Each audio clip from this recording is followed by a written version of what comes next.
तो देश की बहस में हम बात कर रहे हैं महंत नरेंद्र गिरी के कथित सुसाइड के बारे में, जिसके बारे में हमने एक सुसाइड नोट भी बताया है। पुलिस का कहना है कि ये वही सुसाइड नोट है जो महंत नरेंद्र गिरी ने अपनी मौत से पहले लिखा था। हालांकि 13 तारीख की तारीख पहले डली हुई है, उसे काटकर 20 तारीख किया है। उसमें लिखा है कि वो 13 तारीख को आत्महत्या करना चाहते थे, लेकिन हिम्मत नहीं हुई। उसके बाद उन्होंने 20 तारीख को आत्महत्या करी। इसी पर बात करने के लिए मेरे साथ उत्तर प्रदेश के पूर्व डीजीपी और celebrated police officer doctor Vikram Singh हैं। मेरे साथ अनुराग संत हैं, जो कि शिष्य हैं आनंद गिरी के, जो इस पूरे के पूरे सुसाइड मामले में मुख्य आरोपी हैं, इस वक्त गिरफ्तार हैं, जेल के अंदर हैं। महंत राजू दास महाराज जी हैं, महंत हनुमानगढ़ी के। इसके अलावा मेरे साथ आचार्य विक्रमादित्य हैं। मेरे साथ बीएन फनीदर साहब हैं, जो कि एक फोरेंसिक एक्सपर्ट है। सबसे पहले फनीदर साहब, मैं आपके पास आना चाहूँगा और आपसे जानना चाहूँगा, अभी तक आपने पूरी हिस्ट्री सुन ली इस केस के बारे में। फोरेंसिक एक्सपर्ट के तौर पर आपको क्या लगता है, किस तरह की स्टैंडर्ड ऑपरेटिंग प्रोसीजर का पालन किया जाना था इस केस के अंदर, सुसाइड में बॉडी डिस्कवर होने के बाद?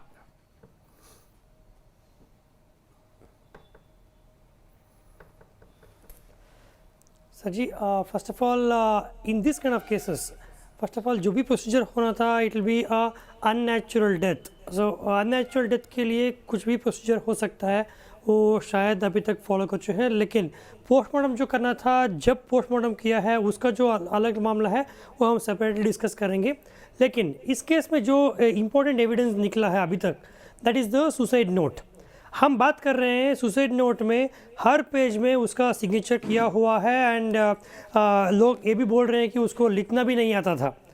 तब तक ये हमको जानना है कि अगर वो लिख सकते थे कि नहीं।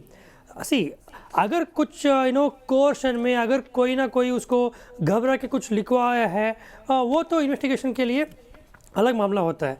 And suicide note 8 page 10 page हो सकता है, because in many cases, okay, I have also seen cases in the pages of suicide notes going 6, 8, 10 pages also.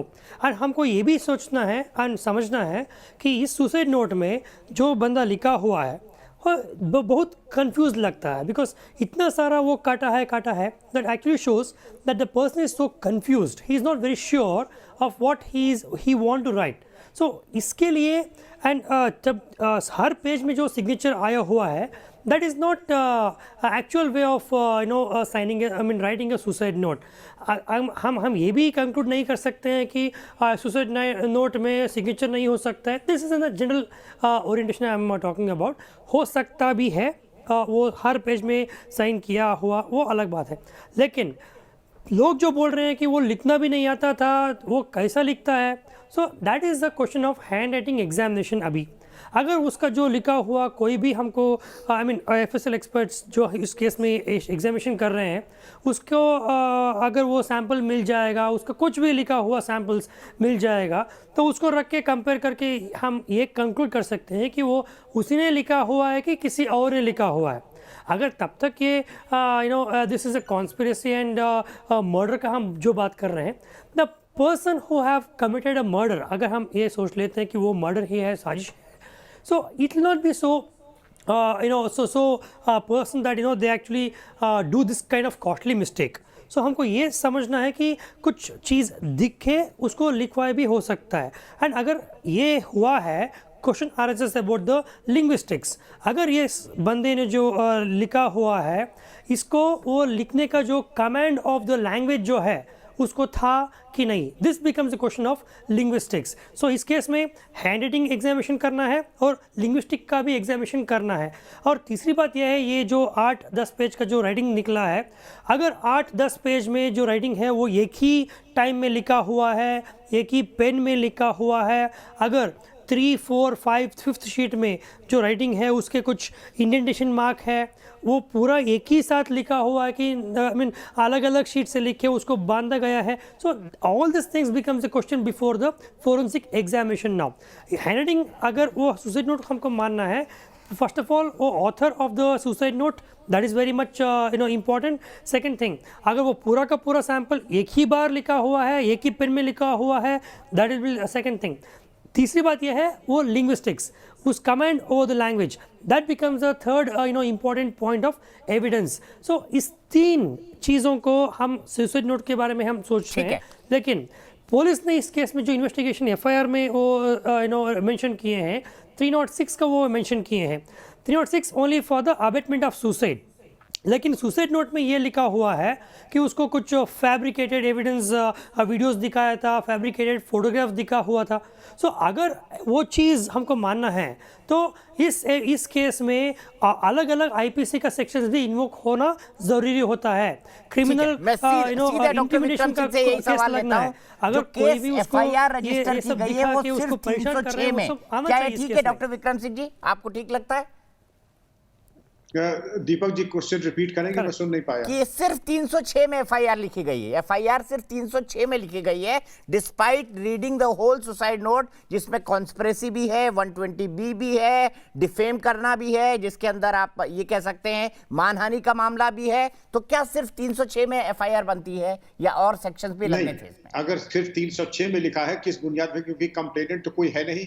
अगर यही नोट आधार बनता है, कंप्लेनेंट है, उन्होंने किसी के मठ के व्यक्ति से कंप्लेन लिखवाई है, उसको एफआईआर में कन्वर्ट किया और अगर उसको करवाया है तो इसका समावेश भी एफआईआर में होना चाहिए था। और जो क्रिमिनल कॉन्स्पिरेसी, डिफेल्केशन, गबन और जो धन का दुरुपयोग हुआ मठ का जो 25 लाख के मैटर है, इसका भी समावेश एफआईआर में होना चाहिए था। इस तरह केवल 306 का लिखा जाना, तो अगर इसमें जो आरोप लगाए पहले प्रथम दृष्टया उसको भी उसका समावेश एफआईआर में होना चाहिए था, क्यों नहीं हुआ? मेरी आपत्ति ये है, जब आरोप आ रहे हैं तो पहले उसको एफआईआर में ट्रांसलेट करना चाहिए था और बाद में करना चाहिए था। और अब तक दीपक जी जो बातें हैं, जो दस्तखत है, ये कोई रॉकेट साइंस नहीं है। बैंक से मिलान करा लेते, ये महंत जी का दस्तखत है, बैंक में महंत जी के दस्तखत क्या है खाते में, ये तो अभी साफ हो जाता है इतनी देर में कि दस्तखत सही है गलत। ये तो कोई बहुत बड़ी चीज नहीं थी। कम से कम हमको लगे कि हम अभी तक चले बहुत, पहुंचे कहीं नहीं। मैं ये उम्मीद करता हूं कि थोड़ा बहुत हमको और इसमें गहराई से जाने की जरूरत है। ठीक है दीपक वत्स एक दर्शक है गाजियाबाद से, उसके बाद में एक बड़ी बात डॉक्टर विक्रम सिंह जी से पूछूंगा। वत्स साहब, आपको क्या लगता है?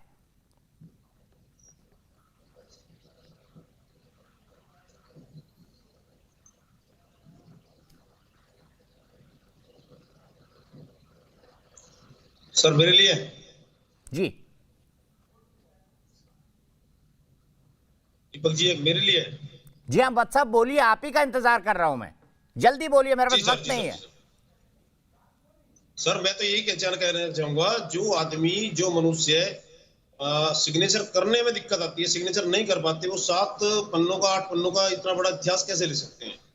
ये तो एक पूरा षड्यंत्र उनके लिए रचाया गया है। पूरा षड्यंत्र जो उनका बनाया उसमें फंस गए वो। ठीक है, मैं सीधे डॉक्टर दीपक रहेजा के पास चलता हूं। Doctor Deepak Raheja, as an expert आप क्या कहेंगे? 7 दिन तक क्या व्यक्ति नॉर्मल रह सकता है? इतनी मेंटल कैपेबिलिटी है तो क्या 7वें दिन वो सुसाइड भी कर सकता है? 7 दिन तक नॉर्मल रहने के बाद किसी एकम्प्लिश व्यक्ति ने कुछ भी नोट नहीं किया, वाई लेवल की सिक्योरिटी है, पुलिस एस्कॉर्ट की गाड़ी उनके साथ चलती है, 12 से 14 कमांडो भी चलते हैं। देखिए, जहां तक आपका सवाल है क्या ये मुमकिन है, तो उसका जवाब है हाँ, ये मुमकिन है। लेकिन ऐसी स्थिति में वो व्यक्ति अपने आप को अलग थलग कर लेगा। मुमकिन है कमरे में बंद हो, अपने विचारों का जो ताना बाना है वो जो बुन रहा है, और उससे उफनती हुई जो त्रास है, जो बिहेवियरल डिसफंक्शन है, जो एंग्जाइटी है, जो डर का आभास है, उससे उनके बहुत नजदीकी जो लोग हैं वो अनछुए नहीं रह सकते।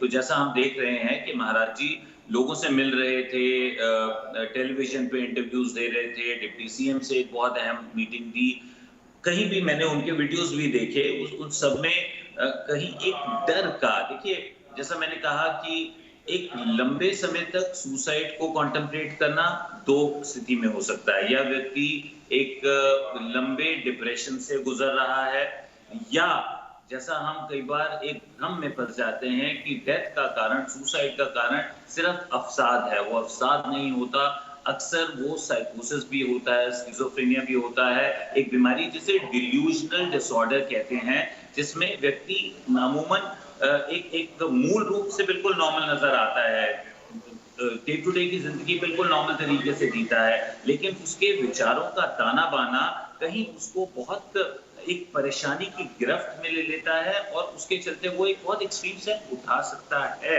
लेकिन उसमें भी कहीं वो व्यक्ति अलग थलग हो जाएगा। एक व्यक्ति जो बहुत डरा हुआ है, कहीं उसके विचार में एक इरेटिसिटी आएगी, एक लेबिलिटी आएगी, जो कि शायद जो जिस व्यक्ति, एक नॉर्मल समाज जिससे वो बहुत कम समय के लिए मिलता है, शायद वो नोट ना कर पाए। लेकिन जिन लोगों के साथ आप रहते हो, आपका परिवार, आपके आसपास के लोग, आपका ड्राइवर जैसा कहा, वो कहीं उससे अनछुए नहीं रह सकते। और जैसा मैंने पहले भी कहा, सिर्फ एक लाइन में ये कहना चाहूंगा कि वो एक साधारण व्यक्ति नहीं थे। अगर उनके मन में डर था तो ऐसा व्यक्ति फिर डर के चलते रिएक्ट करता है, कहीं ना कहीं वो पुलिस कंप्लेंट करता है, वो कहीं अथॉरिटीज को रीच आउट करता है। और यहाँ तो अथॉरिटी उनके पास ही वाई ग्रेड सिक्योरिटी थी, आसपास लोग थे जिनसे वो बात कर सकते थे। तो इसको एक साधारण डॉक्टर विक्रम सिंह जी, आखिरी सवाल अभी पुलिस सूत्रों से जानकारी आई है कि पुलिस के हिसाब से ओपन एंड शट केस है, क्या पुलिस ठीक मान रही है? डेड ओपन और शट केस है तो हम सब बड़ी बेकरारी से प्रतीक्षा करेंगे कि उनके पास क्या अकाट्य प्रमाण है जिसके आधार पर डेड ओपन और शट केस कह रहे हैं। वैसे ये डेड ओपन और शट केस ही है, क्योंकि जितने अभी तक इंगित आ रहे हैं वो एक ही दिशा में जा रहे हैं दीपक जी। और मैं समझता हूं कि इसमें अगर कोई बहुत गहराई की बात नहीं थी, 72 घंटे पर्याप्त होते हैं ऐसे केस को वर्कआउट करने में। और इसमें जितनी बातें भी आई हैं, सुसाइड नोट, हस्ताक्षर, जो आदमी लिखते पढ़ने जिसमें संशय था, उसके द्वारा इस तरीके का नोट का तैयार करना, दरवाजे का तोड़ा न जाना, दिखाया ये जाना कि दरवाजा तोड़ा गया है, नायलॉन की रस्सी का लाना, नायलॉन की रस्सी का कैसे चली आई, वाई कैटेगरी के प्रोटेक्टी के यहाँ, ये तमाम चीजें ऐसे हैं। अगर इनका उत्तर दे दिया तो वाकई में दीपक जी ये डेड ओपन और शट केस है। और आखिरी सवाल, जैसा डॉक्टर साहब ने कहा, जो आदमी अवसादग्रस्त होता है उसके चेहरे पर लिखा होता है कि वो अवसादग्रस्त है, उसके चेहरे की मसल्स ट्विच करती हैं, वो बार बार बाथरूम जाता है, रात को नींद नहीं आती है, खाना कम खाता है, और वो दिन में भी दोपहर तक चद्दर तान के मुंह तक और कांपता रहता है। हम लोग तो रोज देखते हैं, समझ जाते हैं कि ये व्यक्ति बिल्कुल अवसाद से और स्ट्रेस से है और आत्महत्या की तरफ जा रहा है। तो ऐसे व्यक्तियों से हम लोग स्वचालित हथियार वापस ले लेते हैं कि कब धोखा हो जाए। जी दीपक। ठीक है, बहुत बहुत शुक्रिया आप तमाम लोगों का हमसे जुड़ने का। अंत में हम यही उम्मीद करते हैं कि महाराज जी नरेंद्र गिरी जी की जो आत्मा है, भगवान उनको शांति दे, अपने श्री चरणों में स्थान दे। लेकिन सवाल आज का क्या था? महंत नरेंद्र गिरी की मौत की जांच क्या सही दिशा में हो रही है? यस कहना है 85% लोगों का, नो कहना है 15% लोगों का। फिलहाल एक ब्रेक, लेकिन न्यूज नेशन पर खबरों का सिलसिला लगातार जारी है।